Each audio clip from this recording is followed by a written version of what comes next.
আসসালামু আলাইকুম। আমি বিউটি চলে এলাম আরও একটা নতুন দিনের ব্লগ সঙ্গে করে নিয়ে। আজ আমি নিজেকে চ্যালেঞ্জ করেছি যাই খাবো হলুদ রঙের খাবার খাবো। তো দেখো সারাদিনে আমি কত রকমের হলুদ রঙের খাবার খেয়েছি। একটু টেনশনে ছিলাম যে কি খাওয়া যায় কি খাওয়া যায়, কিন্তু ফাইনালি খেয়েই ফেললাম। তো সকালবেলা উঠেই বানিয়ে ফেললাম বেসনের ছিলা। এই প্রথম বানাচ্ছি, যদিও প্রথমে বেসনে আমি একটু পেঁয়াজ, রেসিপিটাও তোমাদের সাথে শেয়ার করলাম। বেসনের মধ্যে দিয়ে দিলাম টমেটো, পেঁয়াজ, কাঁচা লঙ্কা, একটু লবণ আর একটু হলুদ, ভালো করে সেটা গুলে নিলাম। তারপর তাওয়াতে তেল গরম করে নিয়ে ভালো করে এই যে অমলেটের মতো করে গোল করে নিলাম। তারপর বেশ ভালো করে উল্টে পাল্টে ভেজে নিলাম। দেখো এই প্রথমবার বানিয়েছি, কিন্তু বেশ ভালোই বানিয়েছি। আমার তো বেশ ভালো লেগেছে, মায়েরও বেশ ভালো লেগেছে। এই যে বেশ সফট হয়েছিল, নরম তুলতুলে একদম বেসনের ছিলা, বেশ খেতেও দারুণ লাগছিল। প্রথমবার বানিয়েছি আর এই প্রথম আমি খাচ্ছিও বেসনের ছিলা, দারুণ লাগছিল। এইদিকে আমি ওটা খাচ্ছি আর ছেলেকে দেখো নিজের মনেই আজ লিখতে বসে পড়েছে। আজকে আমাকে বলতেই হয়নি যে বাবু পড়তে বসো, নিজেই পড়তে বসেছে। তারপর আমি কি খাবো করে পাঁপড় ভাজা নিয়ে এলাম।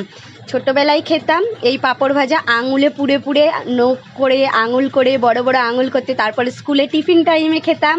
এই যে দেখো একদম এরকমভাবে আমরা আঙুল তৈরি করে খেতাম। ছেলেটাও আজ ওরকমভাবেই খাচ্ছে, আমিও খেয়ে নিলাম। পাঁপড় ভাজা খাওয়ার পর ভাবলাম আর কি খাওয়া যেতে পারে। তারপর একটা হলুদ রঙের পেস্ট্রি নিয়ে নিলাম। জানি পেস্ট্রিটার উপরটা হলুদ কিন্তু ভেতরটা সাদা ছিল, কিছু করার নেই, ওটাই খেয়ে নিলাম। আমিও খেলাম, ছেলেকেও খাওয়ালাম। এটাও খেতে দারুণ লাগলো। পেট আমার তখনই ভর্তি হয়ে গিয়েছিল। আর কি খাবো, খাওয়ার জায়গা ছিল না, কিন্তু খেতে তো হবেই।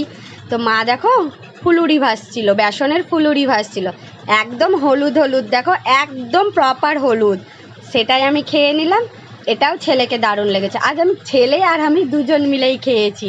তারপর একটু গলা আর পেট দুটোই ঠান্ডা করার জন্য বানিয়ে নিলাম ম্যাঙ্গো লস্যি। বাড়িতেই বানালাম ম্যাঙ্গো লস্যিটা। তা এটাও খেতে দুর্দান্ত হয়েছে। ছেলে, আমি, মা তিনজন মিলে খেয়ে নিলাম ম্যাঙ্গো লস্যি, যেটা খেয়ে আমার গলাটা তো গলা ও পেট দুটোই ঠান্ডা হয়ে গিয়েছে। ছেলেটাকেও ঠান্ডা করে দিয়েছিলাম, দুষ্টু ছেলেটাকে একটু ঠান্ডা করে নিয়েছিলাম এই ম্যাঙ্গো লস্যি খাইয়ে। ম্যাঙ্গো লস্যিটা খেতেও দারুণ হয়েছে, দেখেই তো বুঝতে পারছো হলুদ হলুদ ম্যাঙ্গো লস্যি। কী খাবো আমি তো টেনশনে কিচ্ছু বুঝতে পারছিলাম না যে হলুদ রঙের কি খাওয়া যায়। তারপর লাঞ্চের টাইম হয়ে গেল, এই যে সবুজ সবুজ করেলা ভাজা, এটা তো খাওয়াই যাবে না। তারপর এই যে লাল লাল মাংস কষা, এটাও খাওয়া যাবে না। আমি টেনশনে পড়ে গেলাম, ভাত খাবো কী করে তাহলে।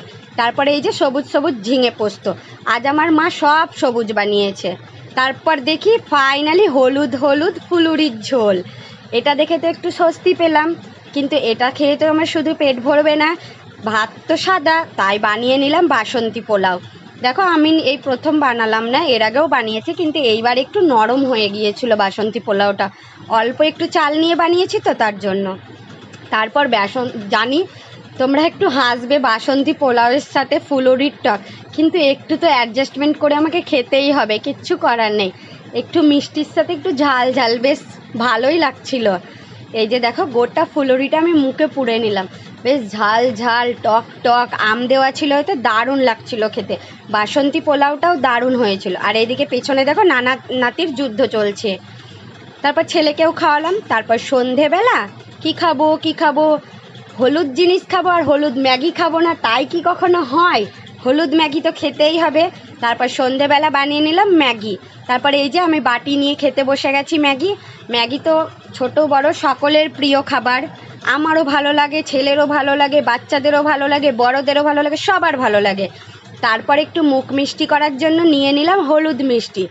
মিষ্টি দেখো কালো পিঁপড়েও চলে এসেছে, তাহলে তো আমাদের তো আরোই ভালো লাগবে। মিষ্টির গন্ধতে পিঁপড়ে চলে এসেছে।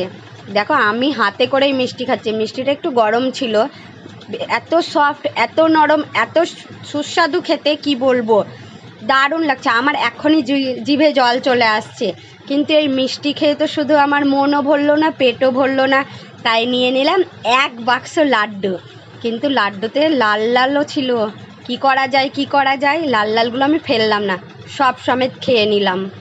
দেখো আমি লাড্ডু খাই, তোমরা দেখো আমার এই হলুদ চ্যালেঞ্জ কেমন লাগলো অবশ্যই জানাবে। আজকের মতো এটুকুই, আল্লাহ হাফিজ, সবাই ভালো থেকো। আমার জন্য অনেক অনেক অনেক অনেক দোয়া করো, আমার পরিবারের জন্য অনেক দোয়া করো। আল্লাহ হাফিজ।